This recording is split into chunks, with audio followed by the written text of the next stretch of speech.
तर नमस्कार मंडळी, आज आपण पाहणार आहोत पुढचं पाऊल। या मालिकेमध्ये खूपच इंटरेस्टिंग असा एपिसोड आजचा होणार आहे।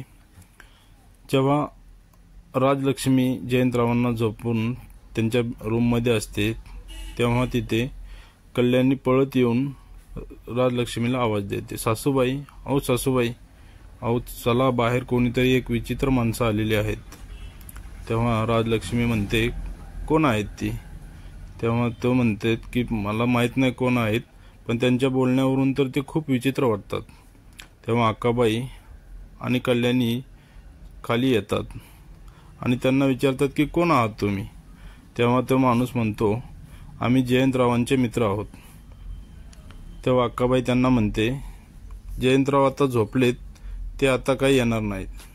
तेव्हा तो माणूस म्हणतो, ओ बाई, तुम्ही त्यांना बोलवता आणि जर त्यांना नाही समजलं की आम्ही इथं येऊन तुम्ही आम्हाला नाही बोलवलं तर ते तुम्हाला आयुष्यातून उठवतील।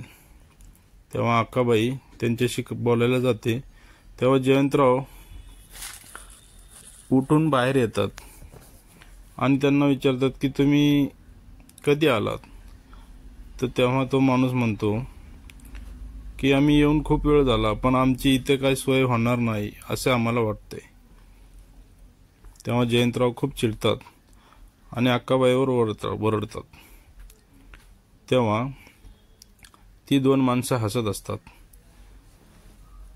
त्यानंतर ती लोक म्हणतात की आता आपलं शिकार आलेली आहे, आता चला आपण डाब मांडू। तेव्हा जयंतराव म्हणतात की चला गड्यांनो, बसू आता आपण इथं। आणि मग ते एका टेबलवर बसतात आणि तिथं त्यांनी जुगाराचा खेळ मांडलेला असतो।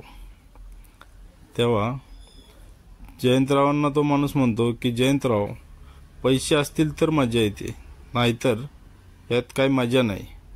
तेव्हा जयंतराव अक्काबाईला म्हणतात की जा आणि घरातून पैसे घेऊन ये।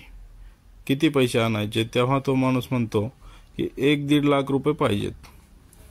तेव्हा जयंतराव अक्काबाईंना म्हणतात की जा आणि कपाटातून पैसे घेऊन ये।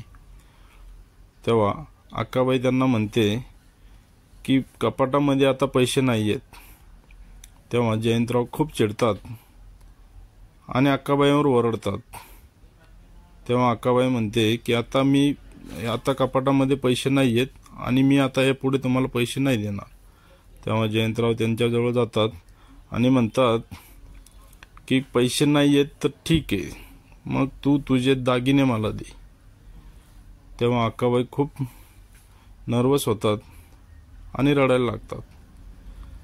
तेव्हा जयंतराव त्यांना त्यांचे दागिने द्यायला सांगत असतात। त्यानंतर अक्काबाई सुद्धा खूप नाराज होऊन निघून जातात।